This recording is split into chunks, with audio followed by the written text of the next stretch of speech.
Hi, I'm Lisa Birnbach for Howdini.com, and we're going to talk about how to plan a dream wedding with event planner and author of Wedding for Dummies, Marcy Blum. Hi. Hi. Does everybody need a wedding planner to get through this big ceremony and the party and the ordeal of it? I don't think anybody who hasn't been married really understands just how much is involved. From the moment that you get engaged and need to come up with a guest list or figure out what invitations to send, or we spend hours in the post office looking at the right stamps that will match the invitation. You want to put an American flag stamp on this beautifully calligraphed frou-frou invitation, to what everyone's going to wear, and what the bride and the groom are going to wear, and what the ushers are going to wear, and the air conditioning, and the lighting, and the wine list, and the transportation, which is my least favorite part, but really, really important. Somebody wants to hire a wedding planner. How much are they thinking about spending? Well, there are day of or week of planners, might start about $5,000 these days, I think, and up to $100,000 depending on what's included. Does a wedding need a theme to really cohere?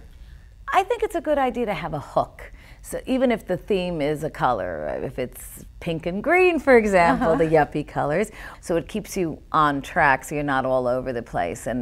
Or if romance is the theme, which may sound obvious, but some people are not into romantic looking flowers or romantic decor at all. They want something very contemporary, very sleek. So as long as you come up with something that keeps you on track. Marcy, does the theme affect the venue or the other way around?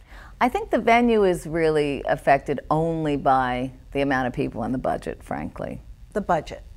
A lot of people want the lavish wedding they've dreamt about, but don't have the budget, right, or are amazed by how much everything costs. Right. Are there tips for brides who are really confounded by the money object, ways to cut corners that nobody will notice? The number one tip, and I say it ad nauseum, I say it to friends, is cut the guest list.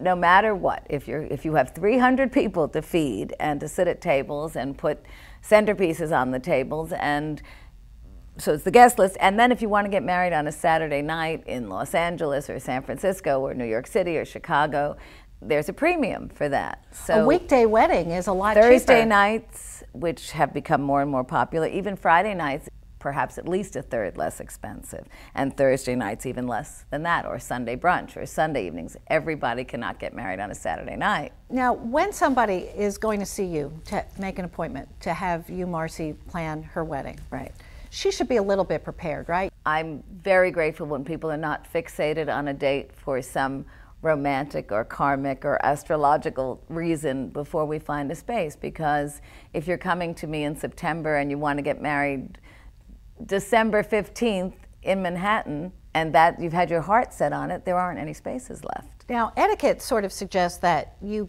send out an invitation to your wedding, what, 6 weeks to 2 months? 6 weeks is, if you look in Emily Post, that's what they'll say, but that is really, these days, sort of short notice, particularly since there's so many destination weddings. Right. So for a destination wedding, I always suggest to save the date, and hopefully 4 to 6 months before. Marcy, thanks so much. Great talking to you. Thank you. For Howdini.com, I'm Lisa Birnbach.